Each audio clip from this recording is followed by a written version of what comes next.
All right, we're here with Mr. James Cassells from Glock Inc., and we're going to fire off some questions to him. Any thoughts, feelings, opinions about Bill C-21 and Canada's gun laws?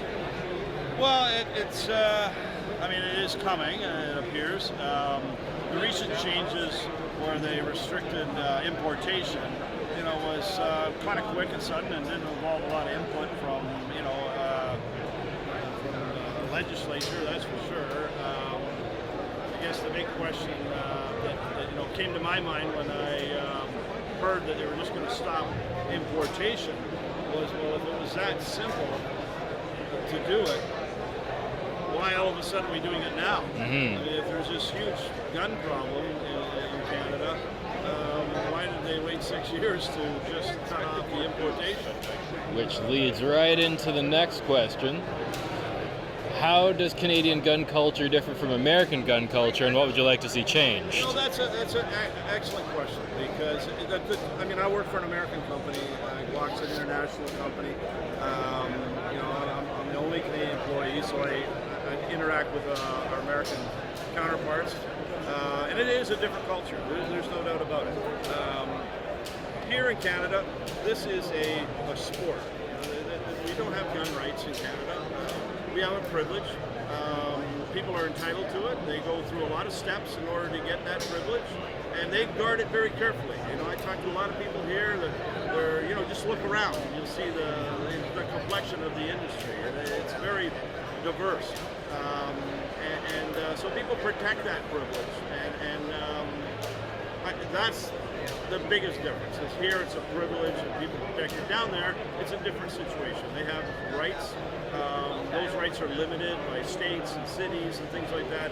So it's a different culture altogether. Would you like to see it develop in any particular direction? I'm not a fan of concealed carry in Canada. I don't think we need that kind of thing. We don't have that kind of problem. I think what we have is a great sport and a very family-friendly sport. I meet all kinds of people here that have their sons and daughters involved in the sport. It's not what I think the public thinks it is, and what sometimes it's portrayed as by media and politicians. Most of the gun crimes, because I'm involved in working with the police still, I'm a retired member of the Toronto Police, so I still work with them on issues related to Glock firearms. And most of the crime guns we see are, they were brought across the border illegal. They're illegal guns, and that's an issue for the government to deal with. Is how do we stop the importation of illegal guns? The reason that a lot of these guns are illegal guns is because everybody here that owns a firearm, it's at home locked up in a safe, and that's why there's a demand for illegal guns. And there's a big source of those cheaper guns in the U.S. that there aren't in Canada. So, for example, law enforcement in Canada, they can't trade in their firearms; they have to be destroyed. So there isn't a lot of cheap, used, old firearms around, because that's a big source in the States of guns that are traded in by police departments and then ultimately picked up by consumers at lower prices. Here, that's not the case. The police can't trade in their guns; they're destroyed.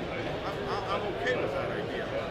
Most police departments are okay with that idea because their job is to take guns off the street, and they really don't want to proliferate, more onto the street. So there's a lot of difference in the two cultures, and why we have situations in Canada that are more unique to Canada, and not really the U.S. It's not really fair for politicians to point to U.S. tragedies and overlay them onto Canada and terrible shootings in the U.S., which they have many, many, many terrible shootings. And it's not really relevant to Canada. We do have tragedies up here, and we need to work on that.